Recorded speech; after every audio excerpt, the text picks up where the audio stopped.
Okay, good morning, everyone, and welcome to today's board meeting. We're glad to have you here. Thank you for UMSL and Chancellor Soblik for hosting us today. To begin our meeting today, I'd like to ask Curator Hobrock to lead us in the Pledge of Allegiance. You all stand, please. I pledge allegiance to the flag of the United States of America and to the republic for which it stands, one nation, under God, indivisible, with liberty and justice for all. Thank you. Thank you, Curator Hobrock. For our first item of business this morning, may I have a motion and a second from the board to move into executive session? So moved. Second. Cindy, please call the roll. Curator Chapman? Yes. Curator Graves? Yes. Curator Hobrock? Yes. Curator Holloway? Yes. Curator Lehman? Curator Winokur? Yes. Curator Williams? Yes. Okay, you have all votes in favor? Thank you, Cindy. Curator Graves, I now turn it over to you for the Academic, Student Affairs, Research, and Economic Development Committee meeting. Need just a resolution to go into executive session of your committee. Yes. Just a vote of the motion and a second from your committee. Mr. Chair, this morning the committee has one action item, a resolution for executive session. I would now entertain a motion, a second from the committee to hold an executive session this morning. So moved. Second. All right, it's been moved and seconded. Cindy, please call the roll of the committee. Curator Graves? Yes. Curator Hobrock? Yes. Curator Winokur? Yes. Okay, you have all votes in favor. Okay, the board will now move into executive session next door in Century Room C. Thanks, everyone. We'll be back shortly.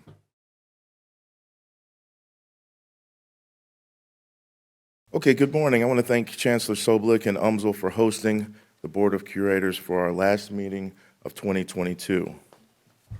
To start my report, I want to recognize the new Curators Distinguished Professors from UMSL. I understand both are in attendance today, so as I call your names, please come forward. First up is Dr. Robert Paul, Curators Distinguished Professor of Behavioral Neuroscience and Director of the Missouri Institute of Mental Health. Please come forward, Dr.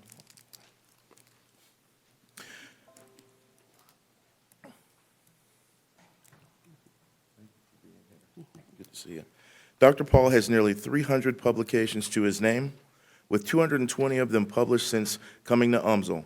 That includes editing 3 books and 19 chapters. Dr. Paul has averaged 15 publications per year, a high benchmark for his discipline. He has also more than tripled the grant portfolio of the MIMH.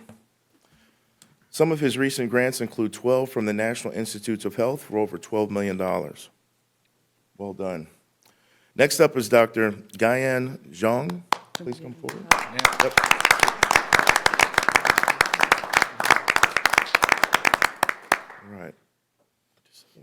All right.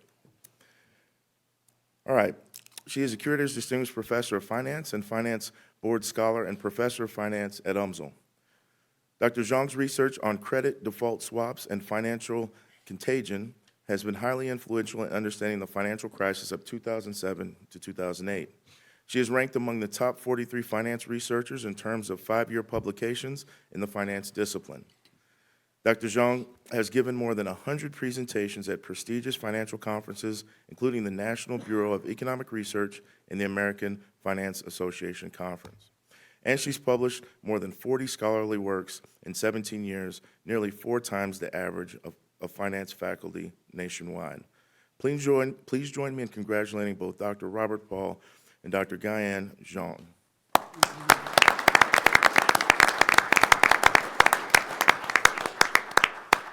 All right, and we have plaques here for you guys. Okay, Dr. Paul, congratulations.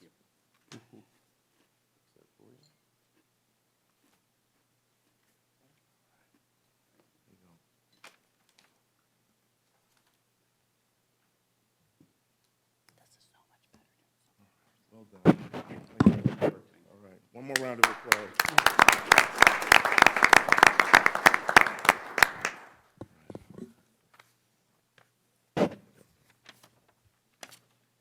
Thank you. Excellent work.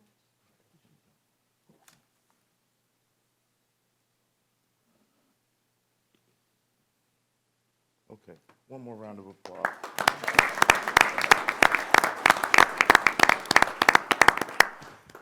Okay, thank you both for your contributions to your respective fields and the excellent scholarship you continue to perform here at UMSL. Now, as I have done for the last 2 years, I look forward to sharing details about a few of our professors who are working with students to conduct impressive, groundbreaking research. First up from UMSL, I'd like to recognize two professors, Drs. Amy Dunlap and Nathan Muchala. Dr. Dunlap specializes in ecology and the evolution of animals' use of information and decisions. Her research is funded by the U.S. Department of Agriculture, a collaborative project on pollination in St. Louis area orchards. Dr. Dunlap's research supports doctoral candidates George Todd and undergraduates Avery Pierce and Colton Burris. Dr. Muchala's specialty lies in the evolutionary ecology of pollinated systems. His research is also funded by the same U.S. Department of Agriculture project, as well as through the National Science Foundation. Dr. Muchala's research supports Jordan Hathaway and doctoral candidates Juan Morena Hernandez and Rika Yu. His doctoral students are interested in bats. Specifically, they are studying how bats, as pollinators, influence certain flowers in Ecuador and what habitat destruction means for bat population and seed dispersal. From MU, we have Dr. Aigen Lee from the College of Arts and Sciences. Dr. Lee's expertise lies in the formation and evolution of stars and planetary systems, as well as comets and galaxies. Dr. Lee's research is funded through grants from NASA, totaling more than $700,000, and supports two doctoral students, Charles Mintzer and Bo Yang. Both study physics and are working with Dr. Lee on his Webb telescope research. Mintzer specifically works with Dr. Lee researching exoplanets, while Yang and Dr. Lee conduct research on galaxies. Just before Halloween, on October 27, Mr. Mintzer participated in the Haunted Observatory at MU and dressed as 16th century astronomer Tycho Brahe, passing out candy to children coming through to learn about astronomers of the past. Well done. Okay, next is Dr. Megan Hart of the UMKC School of Science and Engineering. Dr. Hart's research into geotechnical engineering is funded through a program of the Department of Defense and supports Hannah McIntyre, an engineering and chemistry doctoral candidate. Dr. Hart describes herself as a dirt engineer. She is especially concerned with researching the removal of dangerous classes of chemicals that persistently turn up in soil and water, and through that, in animals and people. Dr. Hart and Ms. McIntyre have published several scholarly articles together between last year and this one. They have been tackling a variety of issues, including the treatment of contaminants in industrial wastewater and ways to address the buildup of aqueous film-forming foam used in firefighting that occurred in soil and water nationwide. Say that 5 times in a row. Yeah. Finally, from Missouri S&T is Dr. Francisca Oba Ikwenobe, Associate Dean for Academic Affairs and Professor of Geosciences and Geological Petroleum Engineering. Her expertise is in the study of fossil pollen and paleoclimatology, and her research is funded by a variety of sources, including the National Science Foundation Directorates of Geosciences. Her research supports 6 students, doctoral candidates Lennon Victor Anyana, Amin Manharawi, Urdu Mongol, and Marissa Spencer, as well as undergraduates Emma Petz and Audrey Williams. One fun fact about Ms. Petz: while attending a field school in Montana, she found a Triceratops frill, the bony collar that arches behind the dinosaur's head. Okay, so before I conclude my report, I want to speak for a moment about the new award available to students across the University of Missouri system, the Remington R. Williams Award. Many of you will remember this past June, we tragically lost Remington Williams. Remington had served alongside us as a student representative to the University of Missouri Board of Curators since 2020. In the wake of his death, The board wished to honor his legacy as a remarkable student leader. And so the Remington R. Williams Award was established last month to provide annual recognition to outstanding student leaders across the system. The award will be presented to 6 students each year, 1 each from Missouri S&T, UMKC, and UMSL, and 3 from MU. Award winners will each receive $1,000 and a medal to wear during their commencement ceremony. Nominations will open in late November and will be administered by the UM System Office of Academic Affairs. I know we all look forward to congratulating our first cohort of recipients and seeing Remy's legacy live on through student leaders who follow his example of excellence. Today marks my last report in this position.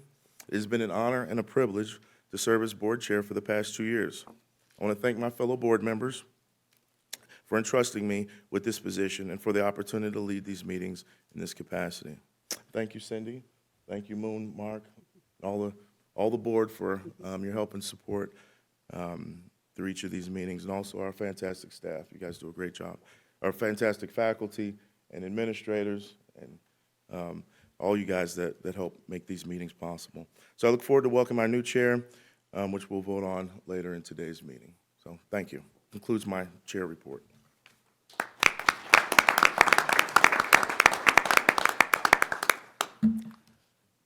First slide. Well, thank you very much, Chair Chapman, and thank you for your leadership during the past 2 years as chair. I'm going to start my presentation by talking about student success at the 4 universities. At the University of Missouri, Paul Odu, who is a student studying economics as well as constitutional democracy, was a Rhodes Scholar finalist. And unfortunately, he was not selected, but he has all of the capabilities that can compete with the very best students. At UMKC, Tate Berry is studying both jazz studies and business, and he's combining those 2 interests, and he has become the student entrepreneur that was awarded by the Block School of Business this year. Here at UMSL, Monica Phelps-Pineda studied theater at Berry College, but came to the University of Missouri St. Louis to understand more about how to educate the best counseling psychology workers. So as part of this important fellowship, she will be pursuing her PhD at UMSL in that field and making a contribution to the state of Missouri.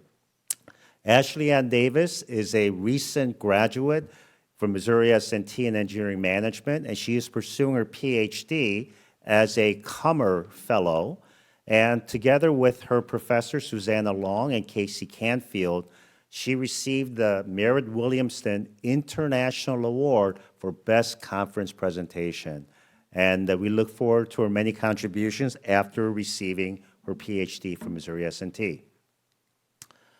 Freshmen applicants, we know that this is early in the process, but this is data that we look at on a weekly basis. And as you can see, compared to 2021, as well as comparing to 2022, we are seeing increased number of applications.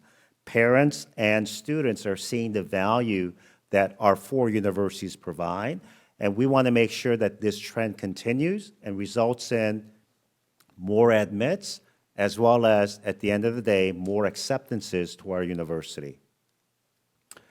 Graduation rates are measures that really define student success. So if you look at this chart, it shows you that over the past even 4 years, we made some impressive progress. There's been a slight decline, but within statistical error and statistical variations, these are acceptable, but we know that S&T and UMSL are trying their very best to increase the retention and graduation rates of their students. The next category for Pell students, you can see that Mizzou and UMKC have seen over 8-point increases in Pell student graduation rates, and this is a very, very important factor. At S&T and UMSL, once again, I know the chancellors are very committed in providing more advising, as well as financial literacy, and providing that support that students need that come from typically first-generation Pell families. For African-American students, I'm happy to state that all of our 4 universities have seen an increase, and this is very important as we attract more a diverse student body to our universities to study, but also to graduate from our universities. And for Hispanic students, we've seen the biggest increase at Missouri S&T, as well as UMSL, but this is also an area that we can celebrate as having increased our performance over the past 4 years. In terms of our research grants, we have a number of research faculty members who perform research at the highest level. Here at UMSL, Professor Rachel Winograd is working on new ways to address a very important problem, and that is drug overdose. In the state of Missouri, drug overdose is the #1 leading cause of death for those adults between 18 to 44, and 70% of those deaths are due to opioids. So through her work, she is not only educating, but also impacting directly throughout the state of Missouri, working with colleagues like Professor Holly Nagel at UMKC to expand the programs that are available so we reduce this number for the state of Missouri.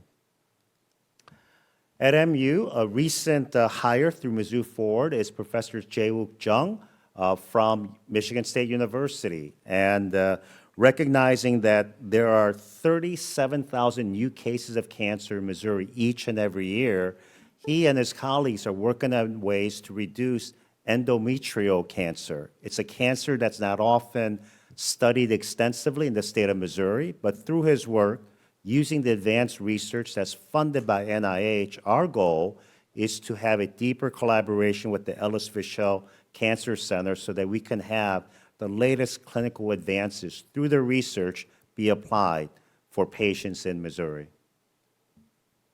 At UMKC, Professor Michael Wacker is looking at a very important problem, which is mental health and suicides in rural Missouri.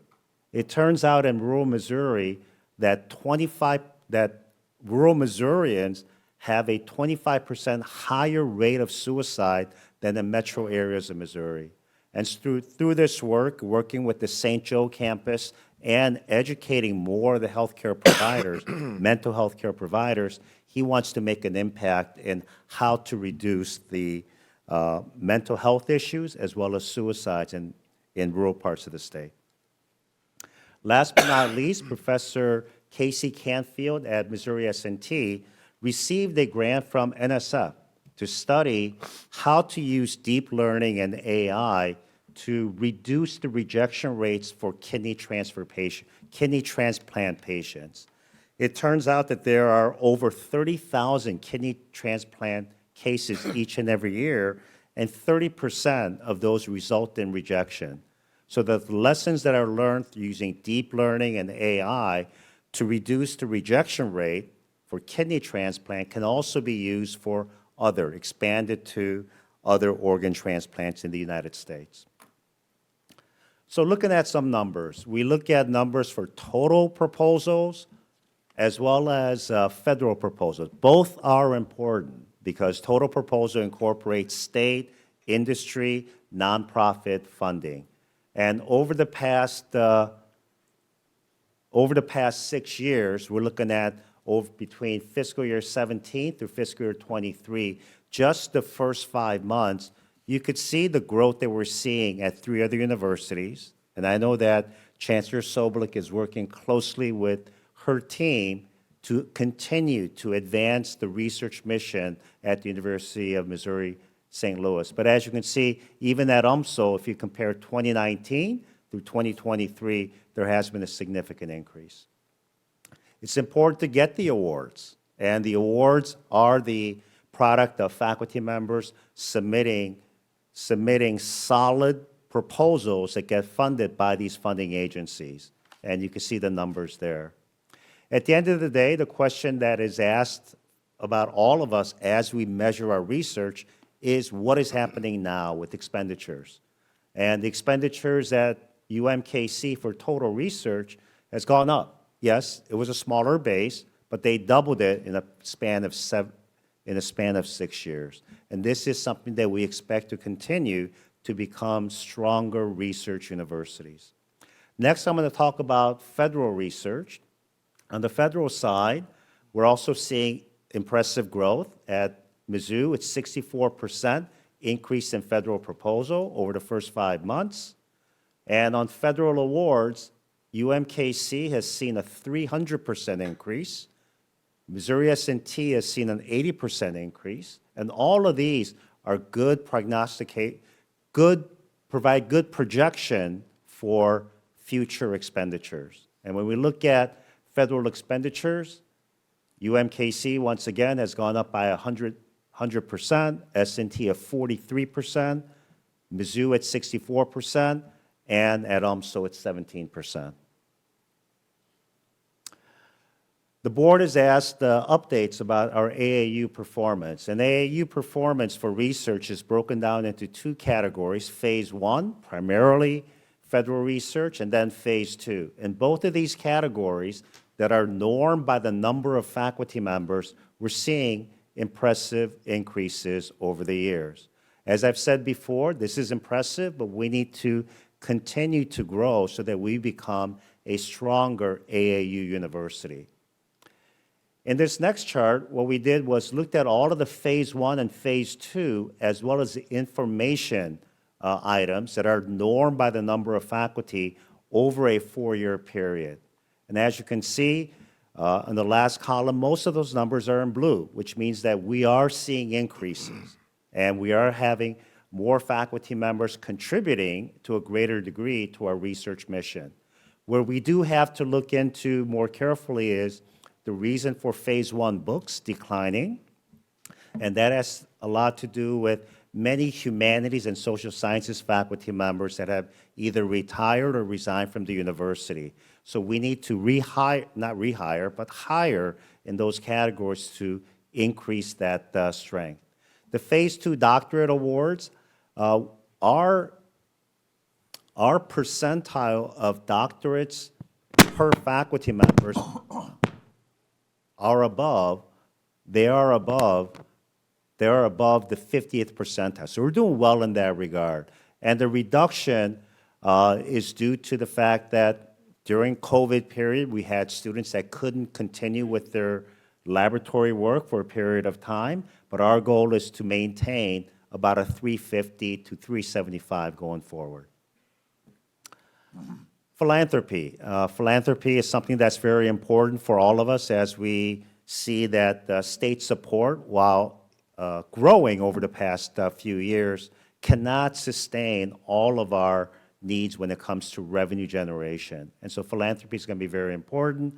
As you can see from this slide, Mizzou is at $55 million for the first 5 months. That has a lot to do with a major gift from the Kinder Foundation for the Kinder Institute. And at UMKC, that big increase is due to the Sunderland Foundation contributing to the Hospital Health Sciences District project at UMKC. And there's been growth at S&T from 22 to 23, and a slight decrease at the UMSO. But this is something that we also measure on a monthly basis to determine not only how we're performing, but also to identify areas in which there has to be more focus for us to grow philanthropy. Some leadership update. As you can see, we've been hiring senior leaders throughout the university, and I'm just looking out the room. Do we have any individuals that are on this list that are here? I see Ben. Ben, are you the only one? Okay, Ben Canlis. But the rest of them are on the campus working hard for the university, so we appreciate that. Last but not least, Beth Chancellor is here. After 35 years providing dedicated service and leadership to the university in the IT organization, Beth will be retiring at the end of this year. And so, Beth, we wish you great success in your next chapter. And if you can stand up, we can give you a round of applause. Well-deserved applause. Thank you. Thank you. So, Chair Chapman, that concludes my presentation. Are there any questions? Any questions from the board? And thank you, President Troy. Any questions? All right, thank you, President Troy. As far as our schedule goes, I know we're behind. We're going to do lunch at 12:30. and we're going to do a 30-minute lunch, okay? So we'll do that after Chancellor Soblick does her presentation here. So it is my pleasure to now have Chancellor Soblick provide us with a presentation regarding highlights from UMSL. So Chancellor Soblick, I'll turn it over to you.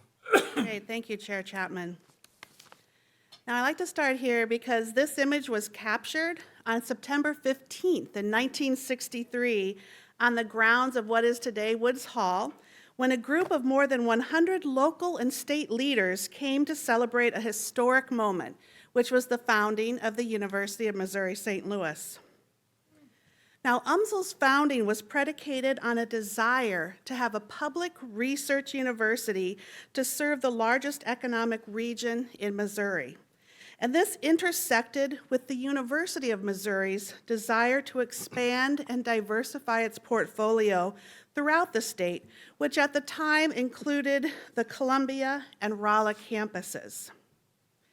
So on the same day that UMSL was founded in 1963, the University of Missouri system was born with the addition of the well-established University of Kansas City, which first chartered as a private university, and then the founding of brand new campuses from blades of grass here in St. Louis. So I look at what UMSL is today, just after 59 years, and see that the vision that our state and university system had 6 decades ago has come to life, and UMSL has become one of the premier urban and metropolitan universities in the nation. Now, in keeping with those foundational values set forward by the state, UMSL has aligned its mission with those of the Coalition of Urban and Metropolitan Universities, for which UMSL is a founding partner.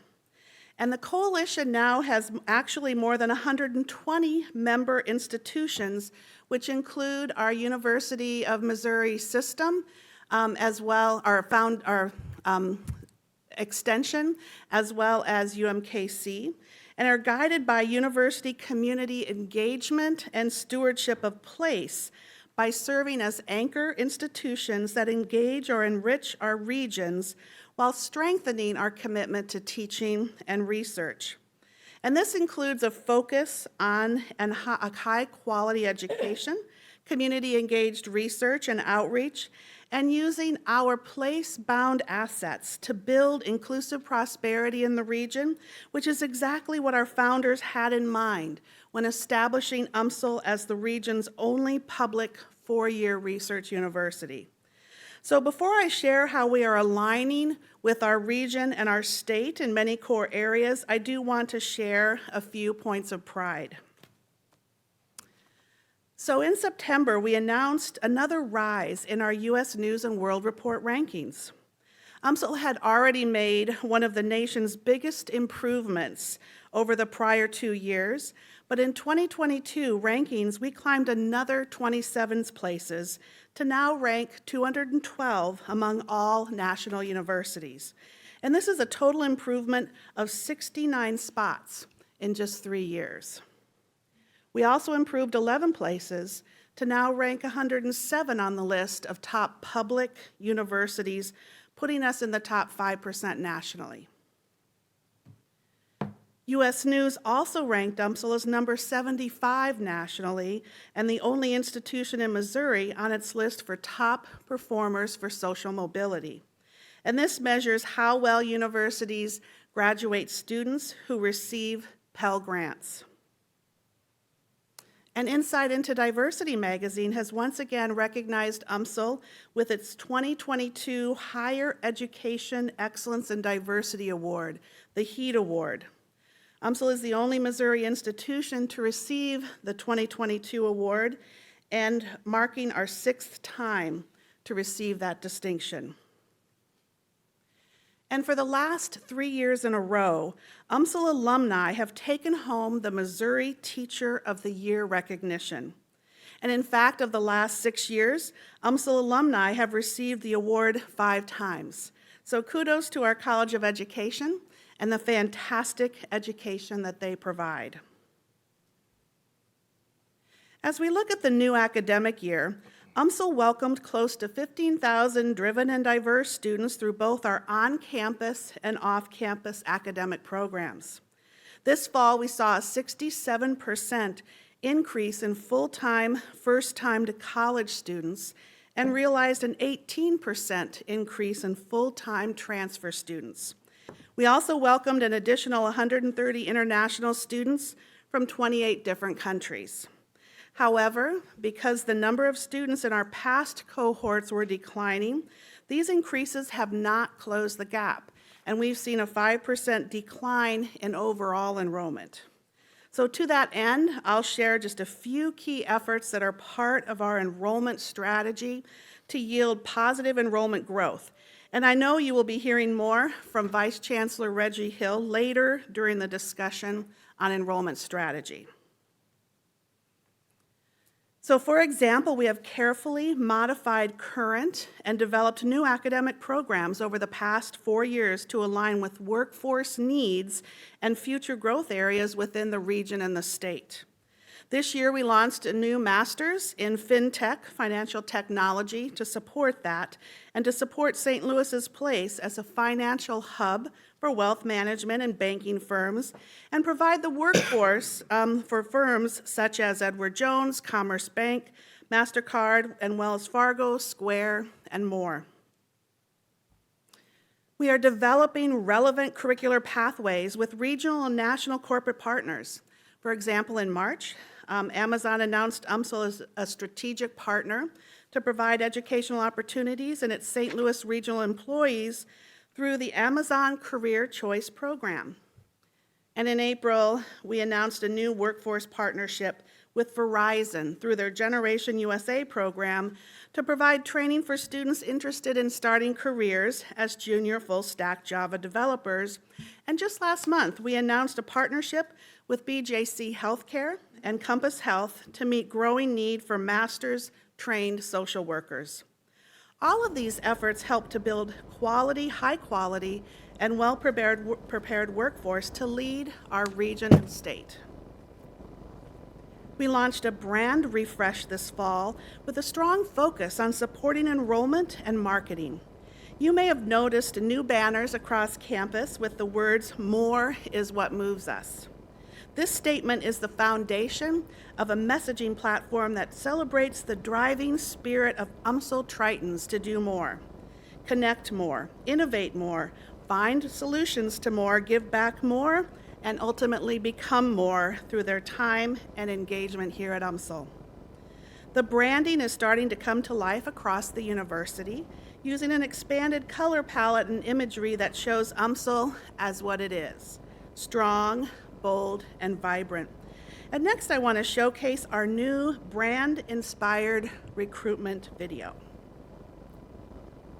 There is a place just south of where the rivers collide, through the passageway of an arch, where the unknown makes us thrive.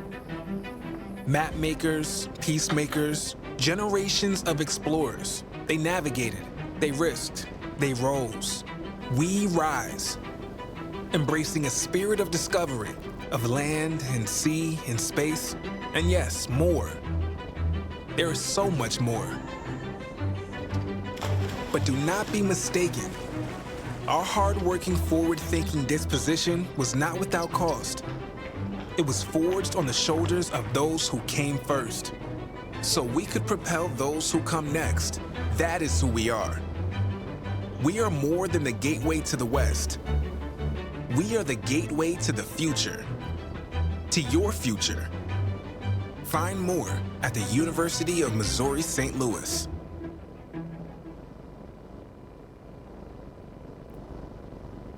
Our alumni and friends are taking note of UMSL's positive trajectory and have shown incredible philanthropic support to help us move forward. And overall giving last year increased by 45% to reach $29 million. Those are gifts and pledges. This shows the incredible investments of more than 27,000 individuals made to support our collective future. And this year at our Founders Celebration, we awarded Boeing with the Lee Medal for Philanthropy, our top philanthropic award for their strong and continuous support. On the research and sponsored program side, we have seen a dramatic increase in the level of external awards and expenditures, increasing by 24% to $33 million this past year. And overall expenditures have risen 65% since 2017. And much of that growth is reflected in our community-based research and sponsored activities and grants that are shown in red. And you notice that the grants that are illustrated by President Choi are in yellow. And an example we have of Professor Wong there. But we also have a lot of increase in our community-based research, which is the research that is with our mission and our founding as a public research university here in St. Louis. And in fact, the $5.1 million grant by Rachel Winograd would fit in that red category.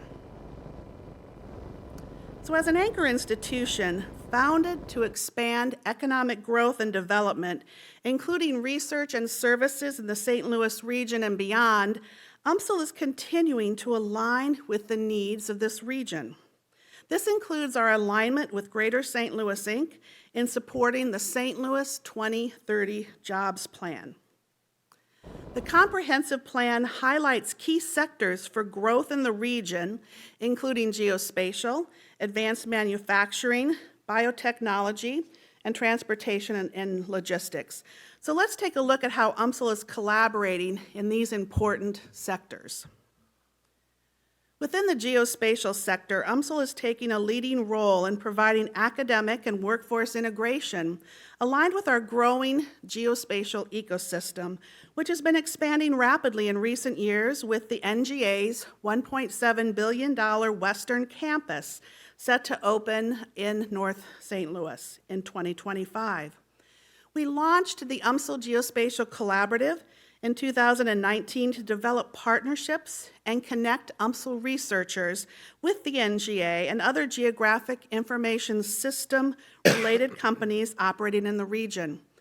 Most recently, we joined the Taylor Geospatial Institute as a founding partner, as did Mizzou and S&T, to collaborate on research into geospatial technology.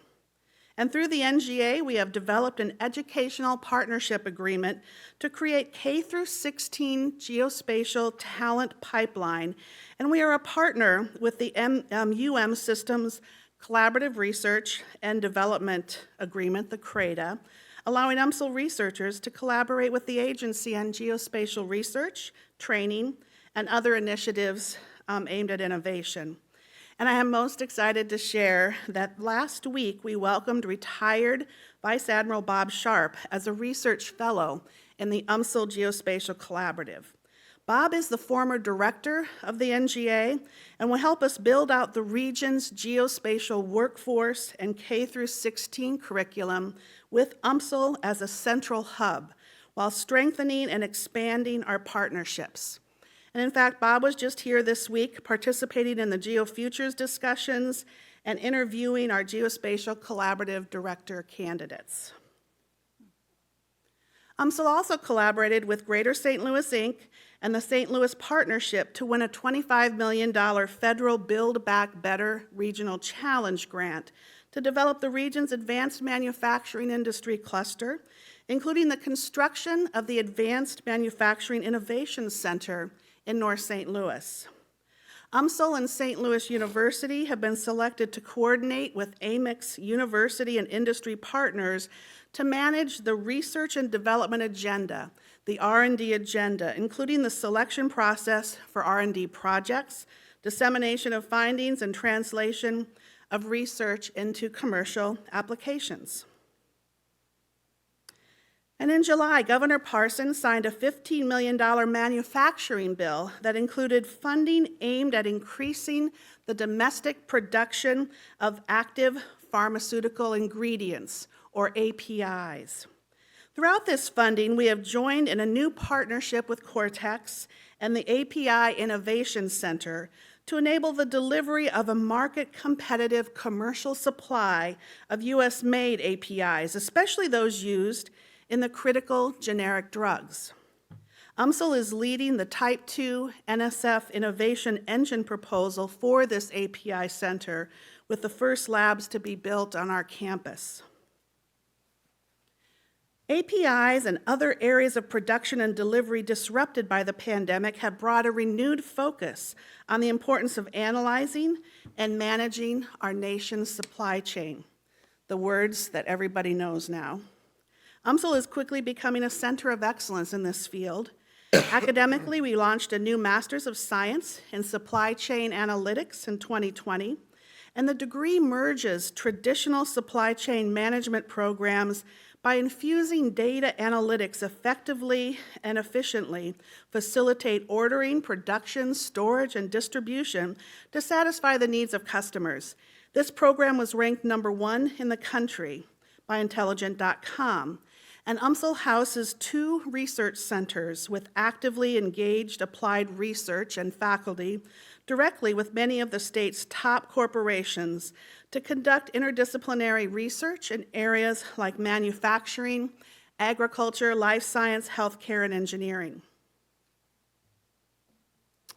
And as I've talked about, UMSL and Edward Jones are co-leading the St. Louis Anchor Action Network as the cornerstone of the St. Louis 2030 Jobs Plan.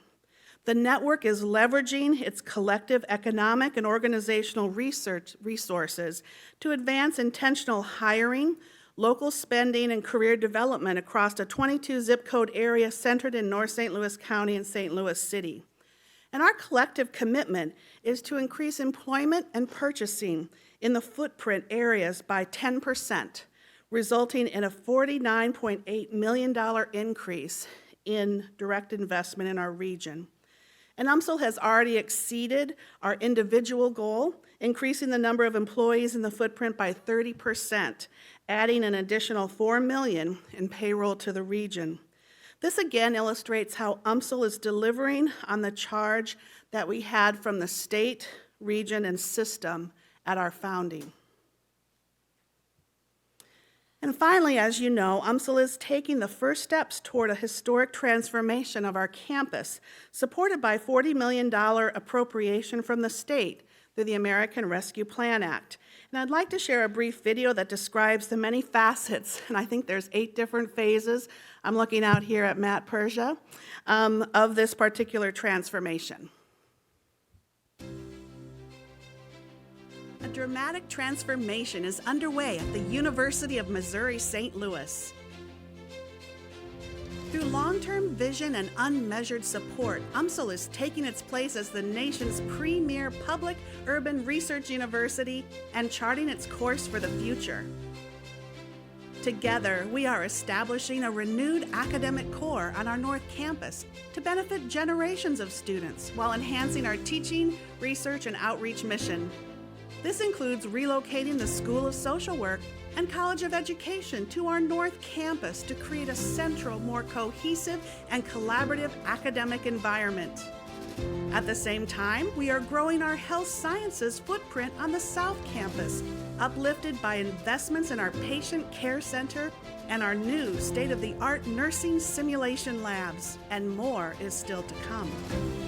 An inspired investment has laid the groundwork for UMSL to establish the Richter Family Welcome and Alumni Center that will become the university's front door.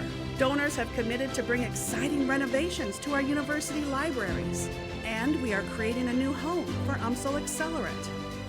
We are also focused on establishing a North St. Louis County business and workforce district on our South Campus. This 35-acre district will amplify job access, workforce development, and research innovation, while bringing needed mixed-use commercial and residential development such as apartments, restaurants, grocery, and businesses to our community. This is truly a transformative time for the University of Missouri St. Louis. Together, we will transform UMSL.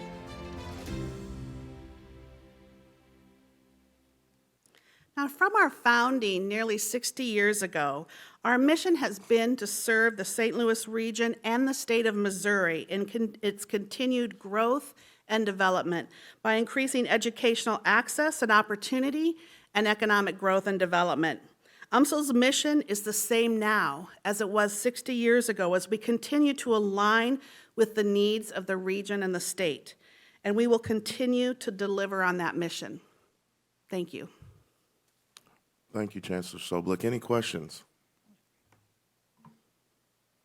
All right, well, keep up the good work, and once Thank again, you. thank you for hosting us. All right, next we have the consent agenda. Are there any questions from the board regarding the consent agenda items? Hearing none, may I have a motion and a second from the board to approve the consent agenda as presented in your materials? So moved. Second. Okay, we have a motion and a second. Any further discussion? Okay, all those in favor signify by saying aye. Aye. All those opposed, say nay. Do we have any abstentions? Okay, the motion carries.